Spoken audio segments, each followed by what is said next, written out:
And I look at the Democrats in front of me, and I realize there is absolutely nothing I can say to make them happy. Now at 6, recapping President Trump's speech to the country in front of a joint Congress while one local lawmaker decided he wasn't going to show up at all. We're taking on the Musk-Trump presidency. Nearly 20 years after these Chinese sculptures were put up to symbolize the history of Chinese Americans in Portland, they're now being taken down. We'll tell you why some have asked for this to happen for years. Plus, the new tax for tires being considered right now in the Oregon legislature. KGW News at Sunrise starts right now.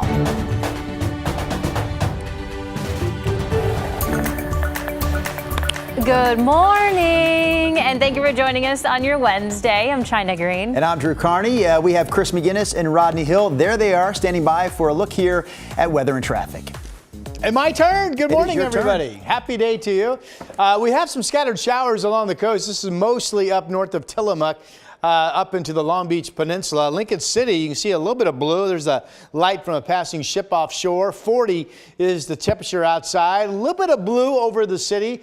Cloud reports are mostly cloudy to partly cloudy this hour. We are dry here in town. 41 is the current number. I'm including a spotty shower chance in the forecast. Another way of saying that is most of the time you're simply going to find dry weather with partly cloudy skies and temperatures that'll be warming into the mid-50s for highs today. Here's Chris. Rod, I want to take you back to a traffic alert on the Banfield. This is video from about 40 minutes ago. Westbound I-84 at one point was down to one lane because of this vehicle fire. Now, Portland Fire Rescue swooped in and got that thing put out, but the damage done, so to speak, here to our morning commute. While traffic lanes have reopened, you can see we are really puttering along here through westbound 84 and out towards the Gateway District. In addition, guys, we've got a new crash that's just popped up. It looks like this is on the Gleason on-ramp from 205, or I should say from 205 onto westbound I-84. So that's also creating some local slowing. If you're on the east side freeways this morning, plan a few extra minutes to get around this. Guys, we'll keep you posted. Thank you, Chris. In the longest presidential speech to a joint session of Congress ever, President Donald Trump not only recapped his first 6 weeks in office, but laid out his vision for the nation's future. So the president said last night, quote, "And we are just getting started." Now, despite the recent drop in the stock market and growing concerns about a trade war hiking up the cost of prices for all Americans, President Trump defended his tariffs imposed on Canada, Mexico, and China.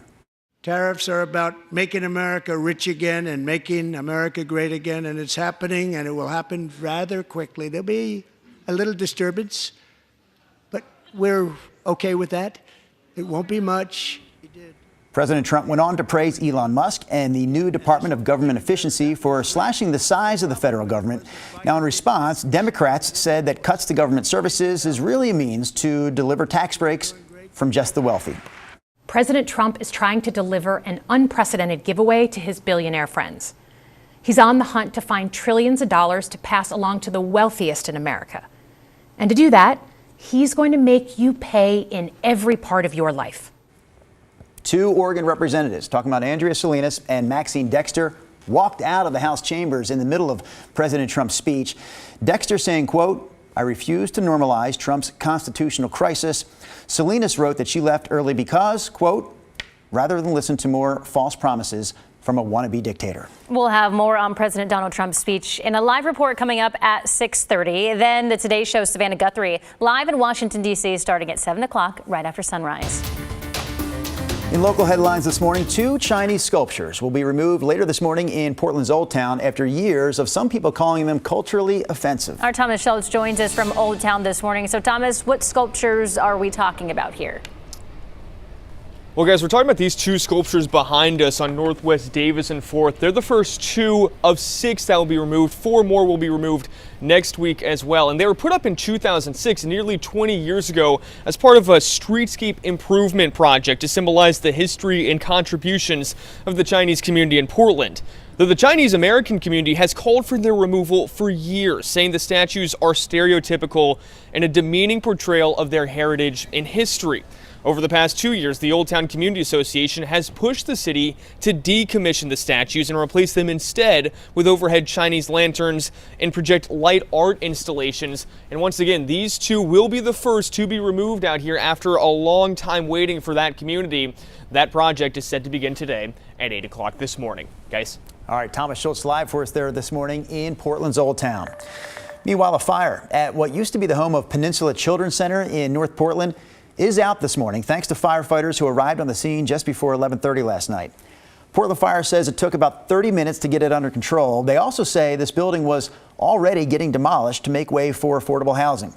No one was hurt, and fire investigators are working to figure out how it started. We have an update now on the 2-year-old boy in Lincoln County who's been missing since Saturday. The sheriff's office says it will no longer organize volunteer community search efforts to try and find Dane Paulson, but they also added that this case remains a top priority. The sheriff's office is focusing their search at this point on the Siletz River. Dane was last seen playing in his family's front yard in Siletz near the river's edge. Search teams have already covered over 680 acres and 340 miles with no signs of the 2-year-old. Police in Hillsborough are asking for the public's help finding this woman, 45-year-old Leah Strom. They say she left work in the Tannersbourne area on Monday, hasn't been seen since. So take a look at your screen right now. She is 5'4", and she was last seen wearing a black puffy jacket, blue jeans, black boots, and a Mickey Mouse shoulder bag. They say she does have a medical condition and may be experiencing confusion. So if you see her or have any information, call 911.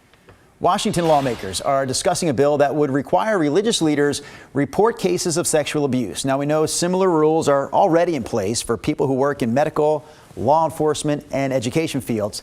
This bill aims to make sure religious leaders also contact the state if they learn about a child being abused. It already passed in the Senate, but there is still some opposition. This bill is really about setting up the framework so that a pastor has to choose whether they are going to obey God's law or are they going to choose to obey man's law.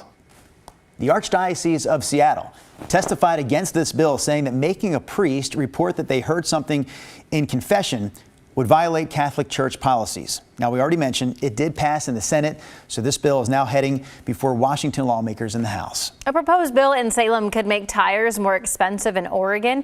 Lawmakers estimate that adding a 4% tax to all tire sales would bring $25 million to the state every year. Now, while the proposal wouldn't be a sales tax, customers would likely have to absorb the extra cost, which would increase the price for a new set of tires by about $40 to $70 on average.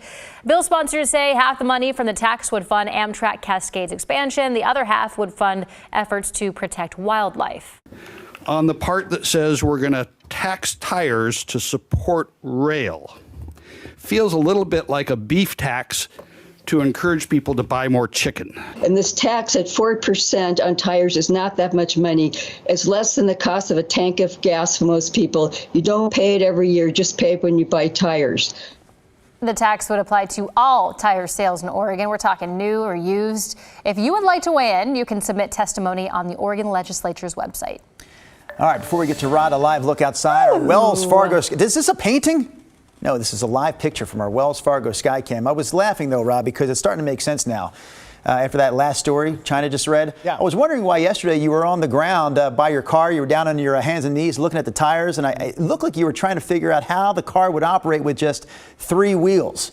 And now I'm starting to make sense because you are a money-saving kind of guy. You know, when I was a kid, a nice pair of men's dress shoes and a new tire were both about $50. This would have been around 19. One went this way, right? Yeah. Well, now nice shoes are hundreds of dollars and tires are hundreds of dollars each, compared, depending on what you buy, right? Here's a look at scattered showers along the north coast. We'll take you a little bit closer. This is the only spot really showing active weather right now. There's Ocean Park in Owaco. There's the Long Beach Peninsula. You can see some of the showers and some decent rain in some of those. Here's that shot Drew and China just showed you with some opening in the cloud deck above downtown. 41 is the temperature outside here in Portland. 35, though, in Forest Grove, where Drew and China are going to be taking a little tour out there coming up shortly, they announced. 40 in Happy Valley, 35 in Sandy. All these cities reporting dry weather. It's kind of a partly to mostly cloudy mixed bag of sky reports. 36 out in Dallas. Simba's our KGW dog of the day. Beautiful shot there. Use that hashtag KGW dog of the day, especially on Instagram. We can still search the hashtag and we'll find your photo and your dog will be our dog of the day. That's Simba. All right, we're going to keep a scattered shower threat here on the west side and up into the Cascades today. In Portland, Salem, Kelso, Longview, most of the time you're out and about today, you'll find dry weather. Partly cloudy conditions and really pretty nice. Just don't be surprised if a shower pops, especially when we get in some heating this afternoon. See the snowflakes out here in southeastern Oregon? This is increasing snow shower activity coming up across southern and southeastern parts of Oregon. Burns 37 this afternoon. Our 7-day spotty shower threat today. Maybe it stays dry where you are. 55 the high. No rain chance at all. Tomorrow all the way into Sunday. And I have temperatures this weekend back up into the 60s. It'll be the second really nice weekend in a row. Both days, though, with a lot of sun. A shower threat on Monday, but we could stay dry. The next weather event, big looking storm system, Tuesday into Wednesday of next week in terms of mountain snow, valley rain, and probably some noticeable wind. We'll keep an eye on that. That's your update for now. Rod, thanks for that. We've got new trouble now on the east side. This is actually I-5 southbound near the city center, OMSI 99E exit. ODOT dealing with a disabled vehicle here. You can see they've got the flares out. So that's got traffic down to one lane. That is starting to back up traffic on that exit ramp. It's also kind of having a little bit of a trickle effect onto westbound 84. Meanwhile, some trouble on the Gleason, or I should say the I-205 north on ramp to westbound 84. This is an earlier crash. Looks like there's a car that's at least two cars involved with that. Traffic is getting by, but obviously creating some local slowing there. So it's been a busy morning on the roads. Guys, we'll keep you posted. The trouble now is this spot near the Morrison City Center exit. China? Thank you, Chris.